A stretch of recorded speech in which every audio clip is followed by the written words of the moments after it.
Hello students, welcome to my YouTube channel. बेटा आज हम लोग स्टार्ट करेंगे वेक्टर में लेक्चर 5। तो इसमें सबसे पहले हम लोग पढ़ेंगे प्रोडक्ट ऑफ वेक्टर्स। तो प्रोडक्ट ऑफ वेक्टर्स बेटा टू टाइप के होते हैं। एक तो होते हैं स्केलर और डॉट प्रोडक्ट और दूसरे होते हैं वेक्टर और क्रॉस प्रोडक्ट। ठीक है, तो चलिए एक एक करके दोनों को पढ़ते हैं। तो सबसे पहले हम लोग पढ़ते हैं स्केलर और डॉट प्रोडक्ट।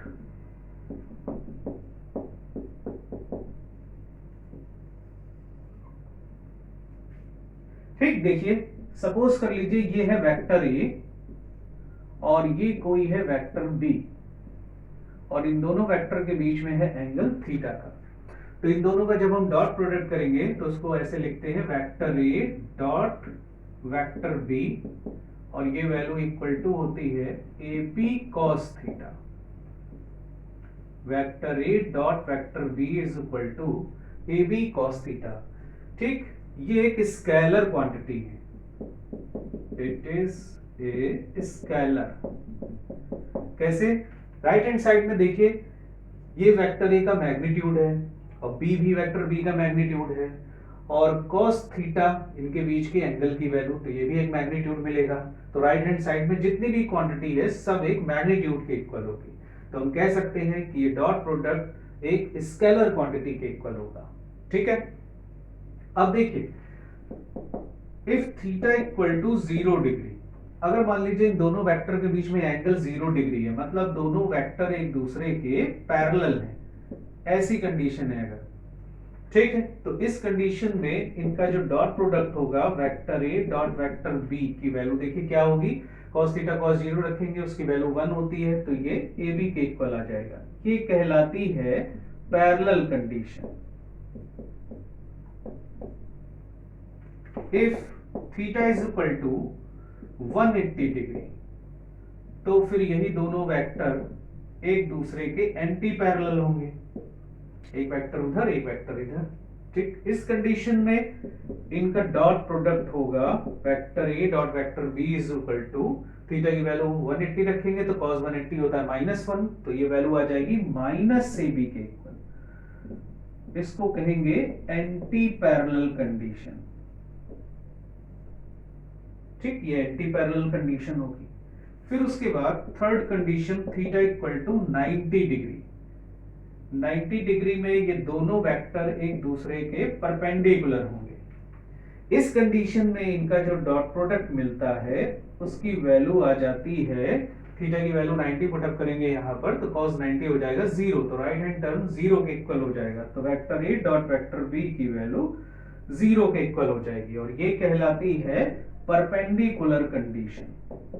ये कंडीशन एक इंपॉर्टेंट कंडीशन है बेटा, इस पर बेस्ड बहुत सारे क्वेश्चन होते हैं जो सॉल्व करने होते हैं। ठीक है, तो आपको ये कंडीशन तो बिल्कुल याद कर लेनी है कि दो वेक्टर अगर एक दूसरे के परपेंडिकुलर होंगे तो उनका डॉट प्रोडक्ट 0 के इक्वल होगा। इतना समझ आया बेटा सबको?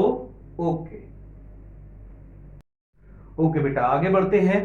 अब हम लोग स्केलर या डॉट प्रोडक्ट से रिलेटेड कुछ इंपॉर्टेंट पॉइंट पढ़ेंगे। तो चलिए स्टार्ट करते हैं। पहला इंपॉर्टेंट पॉइंट है dot product of unit vectors. Dot product of unit vectors.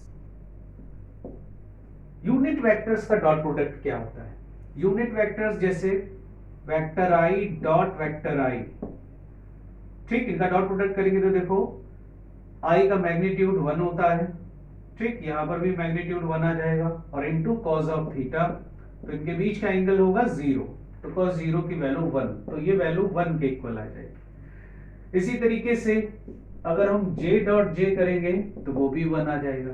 तो इसका मतलब i dot i equal to j dot j equal to k dot k, इन सब की वैल्यू 1 के इक्वल होगी। ठीक है, क्लियर हुआ बेटा? इसी तरीके से अगर हम डॉट प्रोडक्ट करें i डॉट j का, जो एक दूसरे के परपेंडिकुलर होंगे, तो देखिए i का मैग्नीट्यूड भी 1, j का मैग्नीट्यूड भी 1, अब cos of theta cos 90 degree हो जाएगा। तो cos 90 की वैल्यू 0, तो ये टर्म हो जाएगा 0।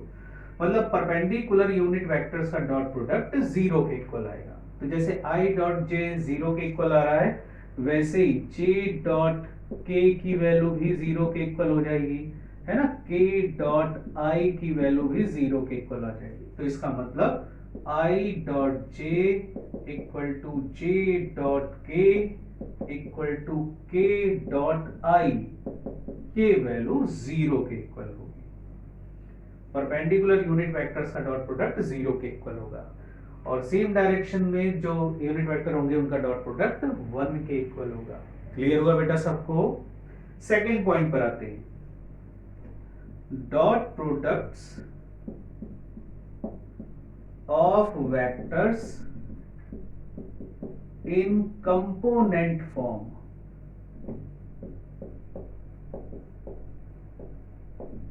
कंपोनेंट फॉर्म में जो वेक्टर्स होते हैं उनका डॉट प्रोडक्ट। तो देखिए कंपोनेंट फॉर्म का मतलब क्या होता है, जैसे वेक्टर ए को अगर इस तरीके से लिखा गया है ax i cap plus ay j cap plus az k cap, तो ये वेक्टर ए अपने कंपोनेंट के फॉर्म में है। इसी तरीके से वेक्टर बी अगर गिवन है bx i cap plus by j cap plus bz k cap, तो इन दोनों का डॉट प्रोडक्ट। तो vector a dot vector b की वैल्यू ax bx, ठीक। देखिए i का i वाले के साथ में डॉट प्रोडक्ट हो जाएगा, उसकी वैल्यू आएगी। इसी तरीके से j का j के साथ में होगा, उसकी वैल्यू हमें मिलेगी। k का k के साथ होगा, उसकी वैल्यू हमें मिलेगी, और बाकी सब 0 हो जाएंगे। दूसरा टर्म हो जाएगा ay by plus az bz, तो vector A dot vector B की वैल्यू इसके इक्वल आ जाएगी, ठीक है। सेम वाले टर्म का डॉट प्रोडक्ट में मिलेगा, और बाकी i का अगर हम इसके j के साथ करेंगे तो डॉट प्रोडक्ट वो 0 हो जाएगा। इसी तरीके से i का k के साथ करेंगे तो 0 हो जाएगा। ऊपर वाली प्रॉपर्टी यूज हो जाएगी यहाँ पर। क्लियर हुआ बेटा सबको? ओके ओके बेटा, आगे बढ़ते हैं। अब आते हैं थर्ड इंपॉर्टेंट पॉइंट पर। तो थर्ड इंपॉर्टेंट पॉइंट है dot product of a vector with itself, खुद के साथ डॉट प्रोडक्ट। जैसे सपोज कर लेते हैं ये वेक्टर ए है और इसका खुद के साथ डॉट प्रोडक्ट करेंगे, तो देखो इसका मैग्नीट्यूड भी a आएगा, इसका मैग्नीट्यूड भी a आएगा, और cos थीटा की वैल्यू हो जाएगी cos 0, तो cos 0 होता है 1, तो राइट हैंड साइड में आ जाएगा a स्क्वायर, ठीक है। तो किसी भी वेक्टर का उस खुद के साथ डॉट प्रोडक्ट जो होता है वो उस वेक्टर के मैग्नीट्यूड के स्क्वायर के इक्वल वैल्यू हो जाती है। नेक्स्ट पॉइंट पर आते हैं, पॉइंट नंबर 4। देखिए जो डॉट प्रोडक्ट होता है वो कम्यूटेटिव भी होता है और डिस्ट्रीब्यूटिव भी होता है। ये दो प्रॉपर्टी होती हैं इसकी, एक एक करके पढ़ते हैं। इट इज कम्यूटेटिव, मतलब कि vector A dot vector B की value vector B dot vector A के इक्वल होती है। Vector A dot vector B A B cos theta के इक्वल होगा, B dot A B A cos theta के equal होगा। दोनों मैग्नीट्यूड है, ये बी ए कॉस थीटा, ये बी कॉस थीटा, तो सेम होंगे, तो ये कम्यूटेटिव होता है। दूसरी प्रॉपर्टी, इट इज डिस्ट्रीब्यूटिव, ये डिस्ट्रीब्यूटिव भी होता है। कैसे? जैसे vector A dot vector B plus minus vector C, तो वेक्टर ए का बी के साथ भी डॉट प्रोडक्ट हो जाएगा, vector A dot vector B, और प्लस माइनस इसी वेक्टर ए का फिर सी के साथ डॉट प्रोडक्ट हो जाएगा, तो vector A dot vector C. तो ये डिस्ट्रीब्यूटिव भी होता है। क्लियर हुआ बेटा सबको? ठीक। उसके बाद आगे बढ़ते हैं नेक्स्ट पॉइंट पर, दैट इज पॉइंट नंबर 5। ये बहुत इंपॉर्टेंट पॉइंट है, इससे रिलेटेड क्वेश्चन अक्सर एग्जाम में आता है। तो देखिए क्या है वो पॉइंट, किसी एक वेक्टर का दूसरे वेक्टर के ऊपर कंपोनेंट फाइंड करना। जैसे सपोज दैट ये वेक्टर ए है और ये वेक्टर बी है, ठीक है। तो हम निकालेंगे component of be on vector A, ठीक। बी का कंपोनेंट ए के ऊपर क्या होगा, या प्रोजेक्शन भी कहते हैं इसको। तो देखो बी का प्रोजेक्शन ए पर निकालने के लिए हम क्या करेंगे, बी से एक परपेंडिकुलर ड्रॉ करेंगे। सपोज दैट ये एंगल थीटा दे रखा है दोनों वेक्टर के बीच का। तो देखो बी का जो ये कंपोनेंट होगा वो बी कॉस थीटा के इक्वल होगा। तो इसका मतलब हमें बी कॉस थीटा की वैल्यू फाइंड आउट करनी। तो देखिए vector A dot vector B की वैल्यू होती है ए बी कॉस थीटा। तो यहां से बी कॉस थीटा को सेपरेट कर लेना है। तो बी कॉस थीटा की वैल्यू आ जाएगी vector A dot vector B upon A के इक्वल। ये आ गया वेक्टर बी का कंपोनेंट अलोंग वेक्टर ए। आई बात समझ में? अगर इसी को वेक्टर फॉर्म में फाइंड आउट करना है, मतलब b cos थीटा की वैल्यू वेक्टर फॉर्म में कितनी होगी, क्योंकि यहां पर तो स्केलर केवल मैग्नीट्यूड मिल रहा है, तो इसको वेक्टर में कन्वर्ट करने के लिए क्या करेंगे कि इसका जो मैग्नीट्यूड है vector a dot vector b upon a, इसमें जिस डायरेक्शन में ये कंपोनेंट मिल रहा है उस डायरेक्शन के यूनिट वेक्टर से इसमें मल्टीप्लाई कर देंगे। तो देखो ये b cos थीटा किस डायरेक्शन में मिल रहा है, वेक्टर a की डायरेक्शन में। तो वेक्टर a के यूनिट वेक्टर से इसमें मल्टीप्लाई कर देंगे, मतलब a कैप से इसमें मल्टीप्लाई कर देंगे। तो ये b cos थीटा वेक्टर में कन्वर्ट हो जाएगा। क्लियर हुआ बेटा? अब जैसे b का कंपोनेंट हम लोगों ने a के अलोंग फाइंड आउट किया है, उसी तरीके से a का कंपोनेंट b के अलोंग भी पूछा जा सकता है। तो उस कंडीशन में हमें a cos theta find out करना पड़ेगा। तो यहां से फिर a cos थीटा को सेपरेट कर लेंगे। ठीक है, बाकी प्रोसीजर वही करना है जैसा हम लोगों ने इसमें किया है।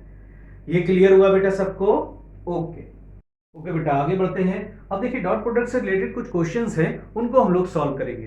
तो देखिए क्वेश्चन दे रखा है वेक्टर p की वैल्यू है xi plus j plus k cap, vector q is equal to given है xi minus xj minus 12k। कहते हैं कि ये दोनों एक दूसरे के परपेंडिकुलर हैं, तो पूछ रहे हैं x की वैल्यू क्या होगी। ठीक है, तो आप स्क्रीन को पॉज करके इसको सॉल्व करने की कोशिश करिए, फिर मैं आपको सॉल्यूशन देता हूं। ओके ओके बेटा, चलिए आंसर मैच कराते हैं हम लोग। देखिए अगर ये दोनों वेक्टर एक दूसरे के परपेंडिकुलर है तो इसका मतलब इनका जो डॉट प्रोडक्ट है वो 0 होना चाहिए। तो vector p dot vector q की वैल्यू 0 के इक्वल होगी। तो देखिए इनका डॉट प्रोडक्ट करेंगे तो x जो i वाले टर्म है उससे आ जाएगा x स्क्वायर, j वाले टर्म से आएगा माइनस x, और k वाले टर्म के डॉट प्रोडक्ट से आएगा माइनस 12। ठीक, और इनकी वैल्यू क्या होगी 0 के इक्वल।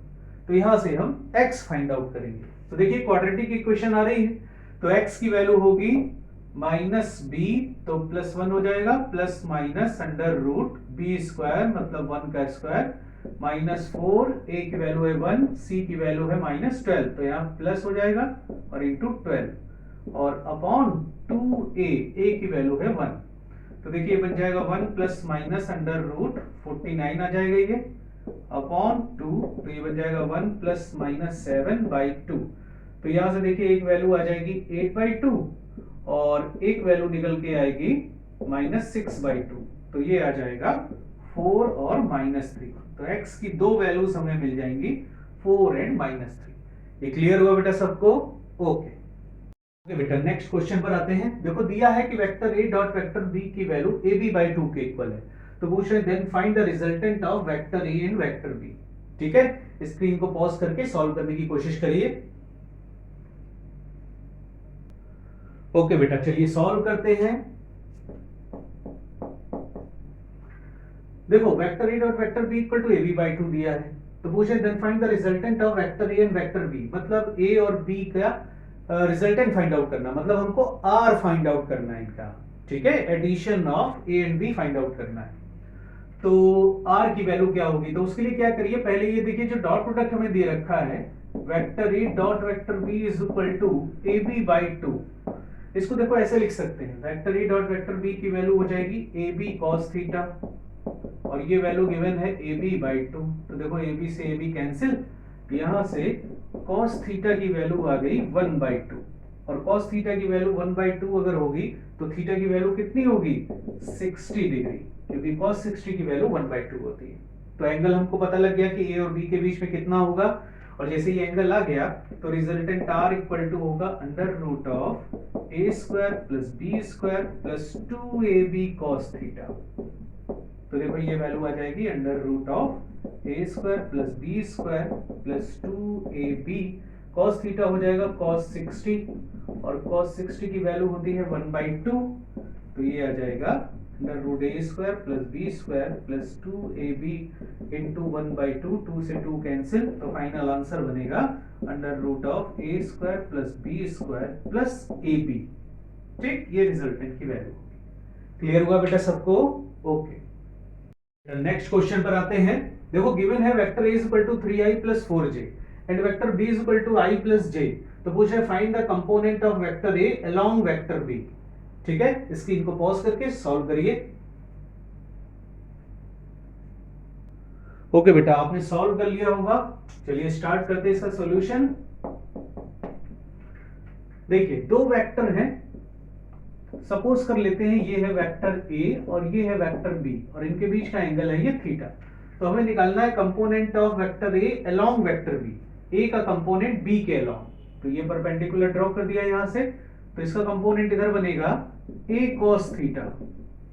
तो देखो vector a dot vector b की वैल्यू होती है ab cos थीटा, तो यहां से a cos थीटा की वैल्यू आ जाएगी vector a dot vector b upon b के इक्वल।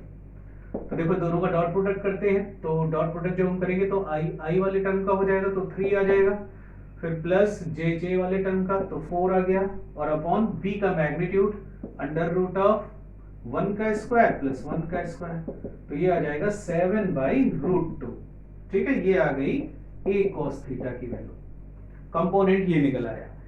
अब सपोज दैट इसी कंपोनेंट को अगर वेक्टर फॉर्म में पूछा जाता है कि कितना होगा वेक्टर b के अलोंग, तो क्या करेंगे, a cos theta vector form में इक्वल टू होगा, जो मैग्नीट्यूड आ रहा है 7/√2, इसमें वेक्टर b की डायरेक्शन के यूनिट वेक्टर से मल्टीप्लाई कर देंगे, तो यूनिट वेक्टर हो जाएगा वेक्टर b का b कैप, तो ये हो जाएगा 7/√2, और b कैप को लिख सकते हैं vector b upon magnitude of b, तो ये बन जाएगा 7/√2, वेक्टर b की वैल्यू हो जाएगी i cap plus j cap, और अपॉन इसका मैग्नीट्यूड आएगा √2 के इक्वल, तो वेक्टर a cos थीटा की वैल्यू हमको मिल जाएगी 7/2 i cap plus j cap. ये वेक्टर फॉर्म में वैल्यू आ गई, और ये उसका मैग्नीट्यूड निकल के आ गया।